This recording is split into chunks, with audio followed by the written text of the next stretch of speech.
A police officer coldly dismisses a woman seeking help, unaware of her true identity. But when the truth comes to light, the mistake doesn't just cost him his pride, it puts his entire career on the line. Before we continue, have you subscribed yet? Hit that button for more amazing stories, and tell us in the comments where you're watching from. General Ava Sharp was enjoying a rare day off. Dressed in a simple camel-colored coat, jeans, and sneakers, she looked like any other person on the bustling city sidewalk. The only hint of her professional life was the sharp, confident way she carried herself, a posture honed by decades of command. The city was a new one, and its labyrinthine streets were a puzzle she had yet to solve. She stopped to check her phone, but the GPS was acting up, showing a swirling blue dot on an empty gray grid. A wave of frustration, unfamiliar in her meticulously planned life, washed over her. She spotted a patrol car parked on the corner, its polished surface reflecting the afternoon sun. Leaning against it was a young police officer, idly scrolling through his own phone. He looked bored, his jaw working on a piece of gum. His name tag, Ava could just make out, read Miller. Deciding a quick question was better than wandering aimlessly, she approached with a polite smile. "Excuse me, officer," she began, her voice calm and clear. "Could you help me with directions to the city hall?" Officer Miller glanced up, his phone still in hand.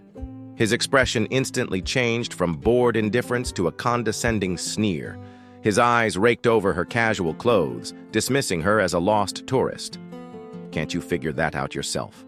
Don't you have a map?" he said, his tone dripping with disrespect and a lazy arrogance.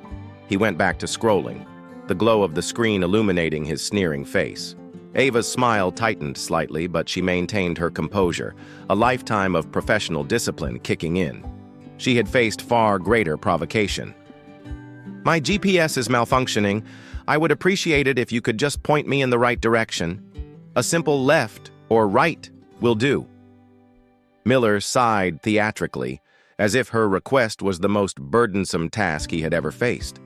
He pocketed his phone and pushed himself off the car, a slow, deliberate motion that was meant to show his authority. He looked her up and down again, and a small, unpleasant smirk played on his lips. "City Hall? It's that way," he said, gesturing vaguely with a thumb over his shoulder. "Across the park. You'll figure it out." He offered no further help, his gaze now wandering to a group of young people across the street. He had made it clear the conversation was over. Ava stood there for a moment, her jaw clenching almost imperceptibly. The dismissive wave, the utter lack of respect. It was a familiar and unwelcome sting. She had seen this attitude countless times, directed at people who looked like her, in uniforms, and out of them. But today, she was just Ava, a woman asking for help. Just as she was about to turn away, a man in a crisp police captain's uniform stepped out of a nearby coffee shop, a steaming cup in his hand. He was on the phone, but his eyes widened in surprise as he looked at the woman talking to Miller. The captain's brow furrowed in recognition, and then immediate concern. He quickly ended his call and strode over, his movements swift and purposeful. "General Sharp?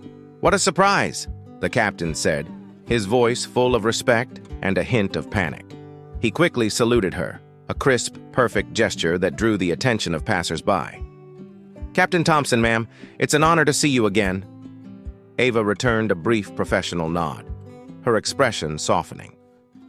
"Captain," she replied calmly. "A pleasure." Officer Miller, who had been lazily watching the interaction, froze. His face went white as he watched his captain salute the woman he had just dismissed. The blood drained from his face as he processed the title. General. A low-ranking officer like him only ever heard that title in briefings, attached to names of people who were impossibly far above his pay grade, and he had just told one to figure it out. His mouth opened and closed, but no words came out. He felt a cold dread seep into his stomach. Captain Thompson's gaze, now a mask of cold fury, turned to Miller. "Officer Miller, you will stand at attention and address the general properly," he commanded, his voice a low growl that held all the authority of his rank. "Do you have any idea who you were just speaking to?" Miller snapped to attention, his body rigid with fear and shock. His confidence, a facade of youthful arrogance, had completely shattered. He mumbled a weak apology. I'm sorry, ma'am." But Ava simply shook her head. "There is no need, Captain," she said, her voice calm. "I believe the situation speaks for itself." She turned to Captain Thompson. "Could you please direct me to the City Hall?" Captain Thompson, still seething but in full control, quickly gave her precise, clear directions, even offering to have her escorted if she desired. Ava politely declined, thanked him, and began to walk away, leaving a now mortified Officer Miller standing at attention.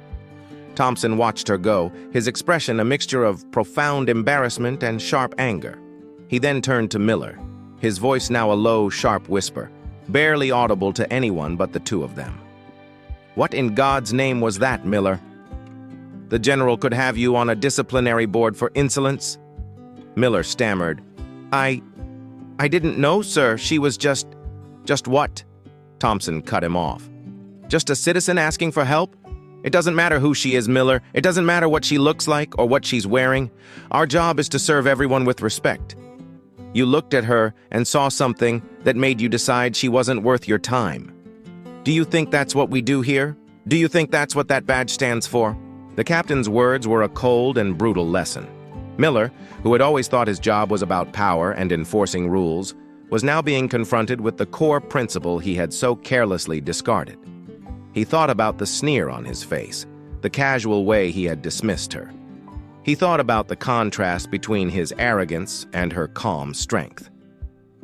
"This isn't about rank, Miller.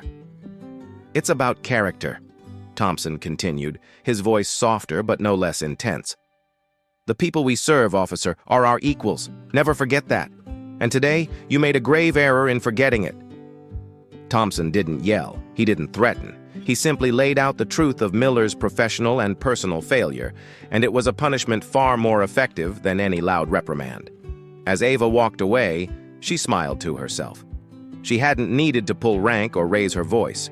Her calm and composed demeanor had been enough, and justice had been served not by her, but by the system's own integrity, embodied in a captain who understood his duty.